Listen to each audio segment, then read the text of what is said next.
So what is happening to Virgin Galactic stock, which is also extremely new to the public market, is just insane. After pulling up more than 550%, it then however started to pull back from those all-time highs and is currently down about 61% since the peak. So what we are going to do today is give you an insight into what is happening to the stock and break down exactly whether it is a buy at the end of this video. Bear in mind, however, that it is absolutely crucial to know what we have to talk about today before buying the stock, so stay tuned for that. Before we jump right in, however, just make sure to hit that subscribe button down below. And as we'll keep you updated on breaking news and awesome trading opportunities every single day, subscribing would not only help us but also you. So there is really no excuse for not smashing the subscribe button. It's free, and you can always unsubscribe if you feel so. Alright, so Warren Buffett always says to be greedy when others are fearful, but that can be extremely hard to do in reality. When stocks are falling, there's normally a reason. But sometimes that reason was a short-term phenomenon, and the long-term investment thesis is still intact. Right now, we're seeing a lot of fear in Virgin Galactic right now, with the stock down 61% from its all-time high and concerns about its test flight schedule and insider selling. These are all valid concerns, but it's important, and this is crucial to consider for our prediction at the end, to put them into context against a long-term view of the company and its stock, especially as this could be a growth stock for decades to come. So the biggest reason Virgin Galactic stock has fallen over the last few months is delays in its flight tests, and thus its commercial space flights. Investors never like delays, especially when it's somewhat open-ended, what the timeline is going to be in the future. To its credit, in the recent first quarter conference call, Virgin Galactic's management went into extraordinary detail to highlight what it is fixing on the Unity spacecraft and how the fixes are going. When a December flight showed that a rocket booster didn't reach space as planned, however, it caught investors off guard.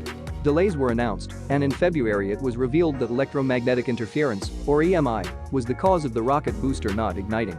EMI is something that aerospace engineers have to worry about regularly, and in this case a new computer on Unity caused more EMI than expected, resulting in the rocket motor computer losing connection. But as the final installation of the repaired flight hardware is now complete, we are able to compare the current EMI to previous levels and can actually see that Virgin Galactic has significantly reduced the EMI on the order of 10 to 20 decibels. So there are a few takeaways I have from this delay that are also very important for our prediction at the end. One is that the rocket failure in December didn't result in any casualties because safety features allowed the aircraft to glide back to Earth. This shows safety designed into the system. A second is that Virgin Galactic is taking its time completing fixes and running tests before further flights. For long-term investors, this is a good thing. The absolute worst thing that could happen to Virgin Galactic is a spacecraft failure during flight, which could cost lives and literally sink the company. Safety should be first, whether that means weeks or months of delays or not. Third, and maybe most important, this is what happens in cutting-edge aviation. Running into problems, making fixes, and overcoming challenges are par for the course. It's just not normal that these challenges happen as openly and publicly as they are at Virgin Galactic. The biggest worry for us, however, is Virgin Galactic founder Sir Richard Branson selling his shares over the last few months. He sold about $213 million of Virgin Galactic shares in March and about 10 million shares he controls since December 2020. As insiders are privy to more information about what's going on internally at Virgin Galactic than we are as public investors, their selling it's a red flag for me, even if they give compelling reasons to do so publicly. So to sum it all up, if you thought Virgin Galactic was a great stock with enormous potential to disrupt how we think about travel at $50 per share, then you should love it at $17 per share. We don't see anything that's changed about the company's long-term outlook in the last few months except that fear of the unknown has taken over the market. But the unknown is exactly what investors signed up for in this completely uncharted space tourism business. Alright, with that being it for today's video, however, thank you very much for watching.